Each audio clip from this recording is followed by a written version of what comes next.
Hi everyone, I'm Joel Baird, the General Manager of Missoula Community Access Television. I want to invite you to this brief visit with candidates for City Council. The election is coming up November the 5th, Tuesday, and it's a mail-in ballot election. So we showed you a picture of the Missoula County Elections Office when we opened this brief segment because they are mailing out the mail-in ballots on October the 16th. So if you don't receive a mail-in ballot, say by October 20th, please give a call to the Elections Office. The number is 531-4026 and figure out where's my ballot. So right now we're privileged to have Alex Fregerio. He is in the studio. And Alex, welcome and thank you for taking the time. Yeah, thanks for having me. You know it. So you are a candidate for Ward 5. Correct. Right? And here's your first question. What's inspired you to seek this office? Well, you know, I did a lot of sports growing up as a kid, and so I've always kind of sought out those leadership roles. Captained a lot of different teams, including some local rugby teams here in Missoula. Right. The Maggots. That's rugged. Yeah. Right. I don't play much anymore, but that was a big part of my life for about 10 years when I first moved here. And then outside of that, I do have some roles in my community I've been doing. I'm the vice president on the PTO at Jeanette Rankin Elementary. I'm on the neighborhood council leadership team. And I was fortunate enough to be a part of the Government Citizens Academy this winter. That was something that was put on by the City Council, and it was kind of an 8-week crash course in like all things city government. We got to meet all the department heads, hear a 2 to 3 hour rundown of what they do, their roles, responsibilities, how their budget works, where their funding comes from. And anyway, so out of that, I was already fairly involved before that, but after going through that course, you know, I was educated on the issues more so than ever and passionate about them. And when I heard that my Ward 5 council incumbent, Julie Armstrong, wasn't going to run again, I decided it was, you know, something I wanted to try and throw my name in the hat and, you know, take a stab at it and see what happens. I'm excited for the opportunity. And so, Segue, how did you campaign so far? Like, what stuff have you done to meet and greet the people? Yeah, you know, the campaign it's been a lot of work. It's coming down to the final month now, so you know, it's really getting to be hammering time. But basically, I started knocking doors back at the end of July, and so kind of started slowly. Now I'm at the point where I'm knocking 3 or 4 nights a week. But as it gets dark earlier, you have to get out earlier, because I have noticed that when you knock on people's door after dark, even if it's, you know, 8:30 or 8 o'clock, you get a different reaction out of people. So during the summertime, I was knocking until, you know, 9 o'clock at night, and as long as it was light out, people didn't seem to mind. But as we're losing light, I'm kind of losing time to knock. Other than that, been doing Facebook. I built a website, which was a new experience for me and pretty frustrating, but I got it figured out. Good for you. Yeah. And then doing all these different kind of media things where, you know, in the beginning of it, we got invited to fill out some questionnaires from the Missoulian and the Missoula Current and so on. And then in order to get endorsements, you fill out questionnaires again. And so that first couple months of campaigning, it feels kind of like you're doing college exams again, because you're just filling out all these questionnaires, and some of them are pretty in-depth and lengthy. But it's what you need to do if you want the endorsements from some of these different organizations. And then participating in the forums and so on. And so we've had one of those so far, but there's a couple more coming up here this month. And so, yeah, just doing all the different things to try and get my name and my message out there and let people know, you know, where I stand on the issues. And what have you learned through your campaigning? Like, what are people bringing to you as their concerns? You know, in my ward, I talk a lot about taxes, and I think that goes for all of Missoula. Everybody got their property evaluations a few months back, and they were way up from previous years. And so taxes are a big concern for people. They want to know, are their taxes going to continue to rise like they are? You know, what can the city do about it? What can the state do about it? And so on. And so that's a concern. Housing's definitely an issue here in Missoula, which goes kind of hand in hand with that. With property values going up, it gets harder and harder for people to afford housing. And then as Missoula kind of moves into the future, we have our new housing policy, and now is where we're figuring out how we're going to integrate that in and make it happen in reality, and who the partners are going to be with that. Outside of that, in my ward specifically, a lot of people ask me about infrastructure because in Ward 5, we're the South Hills, Miller Creek, South 39th, and then kind of a little sliver over by the mall. We're growing quickly for single-family homes. We have over 1,000 plats approved up in Schaefer Meadows and the Miller Creek area. And we have a new school that just opened up last year, but it's full already. The Jeanette Rankin that you're on the PTO? I'm on right? the PTO. So that was full its very first year. It was, they build the schools here at about a 500 student capacity. And that first year that Jeanette Rankin opened, it was already over that. And this year, I think there are 22 students over that. And there's more homes being built. So in the not so distant future, we're going to have to figure out a plan for that. And then as those homes are built too, we get more and more traffic in the area. And so I have had a lot of questions and people concerned about what the plan is for infrastructure and what kind of, our city council representatives are going to do to plan for that as we move into the next couple decades. Right. What is the biggest challenge you want to help Missoulians overcome? I think, like I spoke about just now, taxes is a big one.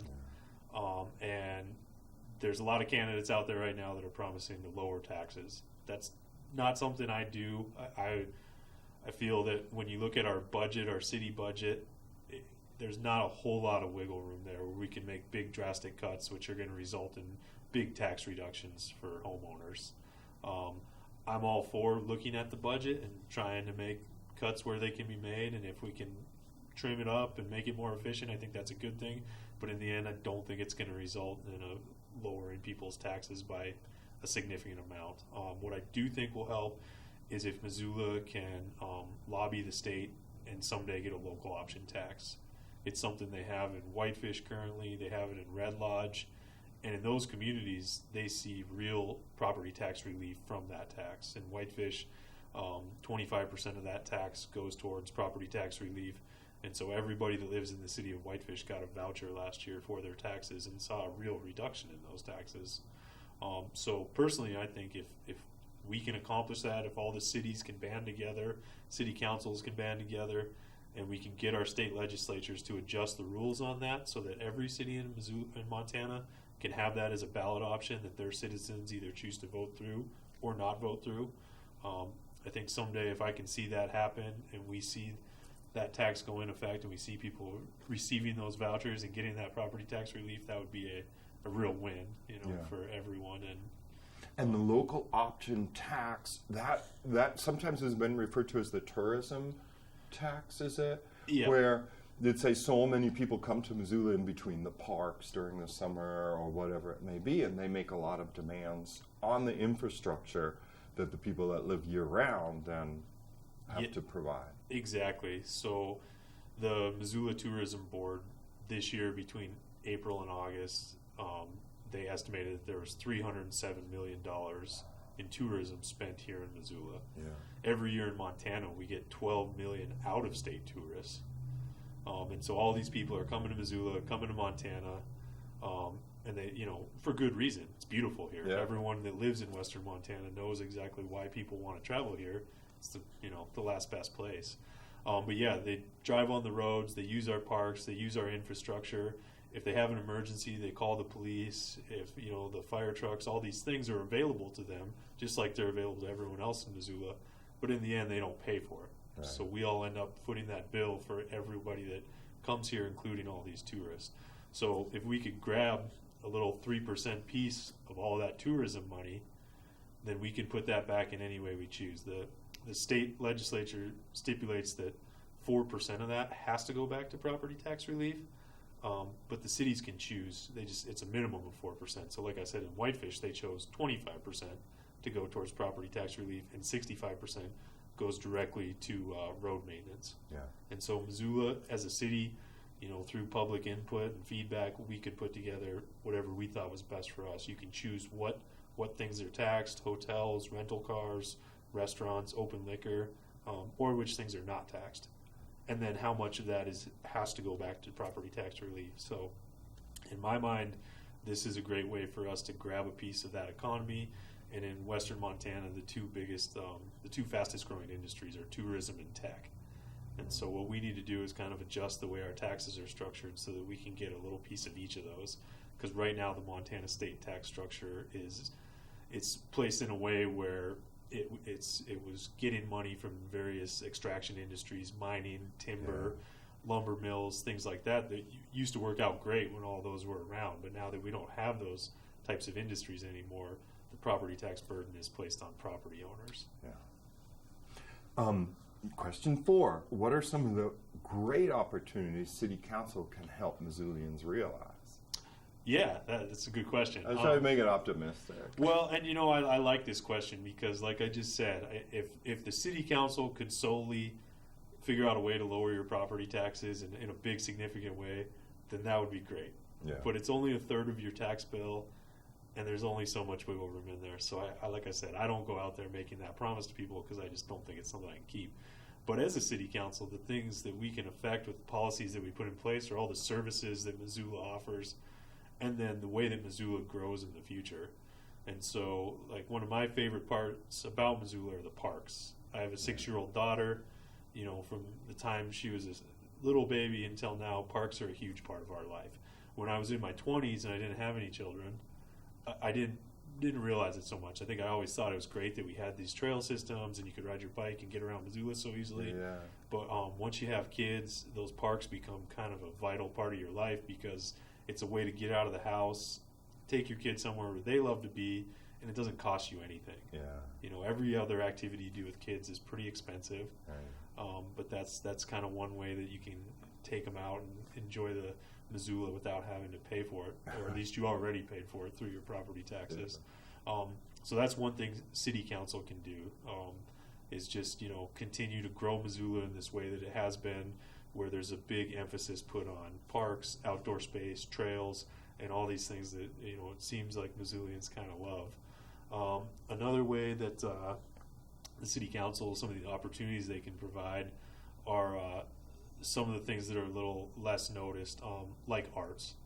So the city currently provides different funding for various arts. I think kind of like we talked about before this, some of your funding comes from the city as well. And so the City Council can affect Missoula in that way, where they're promoting the arts, they're giving people opportunity to get involved in the arts, and the arts can mean a lot of different things and can encompass a lot of different medias and spaces. But I think that's something that enriches our city, and it's something that people in Missoula love, and so that's an opportunity that the City Council can provide through various policies, funding, partnerships, things like that. And then another one I always like to cite is Mountain Lion. Yeah. The city gives $100,000 to Mountain Lion every year. It's part of the budget, and with that, they're able to do their zero fare program, which once they put that in place, they saw a 70% increase in ridership. And so I think it goes to show that when the bus fare is in place, it's a barrier for some folks. Whether it be a barrier where they just can't afford to pay the fare, and so they have to walk where they're going, or some people, maybe it's a thing where they would take the bus if it was free. Otherwise, if they have to pay for it, they're going to drive their car because they're already paying for that. So once that was put in place, they saw the ridership increase. And so not only does it provide people that can't afford to drive a way to get around town without having to walk during the winter, but it also takes some of these cars off of our streets and hopefully reduces carbon emissions, reduces traffic congestion, which is something I also have talked to people about quite a bit. Living in the south end of town, anytime we have to go to the north, you take Reserve, and everyone that lives in Missoula knows what Reserve is like on a Friday afternoon. Right. So yeah, any way we can reduce traffic is a win-win, I think. Oh, the last one, you get to make any closing remarks of your choice. I think what we need in Missoula right now is, one way or another, this coming year, you're going to have 3 new faces on the City Council. There's 6 wards, every ward's up. You're going to have, you could have the 3 incumbents that are running all back in again. But in 3 of the wards, you're gonna get new faces in there, new people, new ideas, and I think what we need is city council members that are going to be creative thinkers, people that have ideas, people that recognize the issues and the problems we have, and they're going to figure out ways to solve those. I think what we don't need is people that just point out the problems. There's a lot of that going on the national level, on the local level, where you see candidates that are just really eager to point out what's wrong, point out the problems that are out there and who to blame. But I don't think that's going to get us anywhere. A line I've been using a little bit lately that I kind of stole from the climate crisis folks is that, you know, we like to think of this as our Missoula, like it's ours and we get to do with it as we please, and what's good for us is good for everyone. But I think it's just our turn here in Missoula, and so I think we need people on the council that are thinking 10, 20 years down the road, not looking at short-term solutions that are going to have an adverse effect on our kids and people that live here 20 years from now. But we need to do kind of what previous city councils did and plan for the future, so that 20 years from now, the people that live in Missoula have the same love and experience in this city that we do, and they're going to pass it forward into the next generation and so on. And so I think I'm one of those candidates. I have some creative solutions. You know, I'm willing to hear people out. I'm willing to try new things, and I'd love to have the chance to be on city council. Alex, thank you so much for taking the time to give people a glimpse into your campaign today. Yeah, thanks for having us. You know it. Appreciate it. Thank you, dear viewer, for taking the time to check out the candidates for city council. Alex Fregerio is a candidate for Ward 5. So just want to remind you, mail-in ballots for this election in 2019, they've got to be returned by Tuesday, November 5th at 8 p.m. If you don't see a mail-in ballot in your household, please call Missoula County Elections. The number's 531-4026. Well, for MCAT, I'm Joel Baird. Thanks for watching.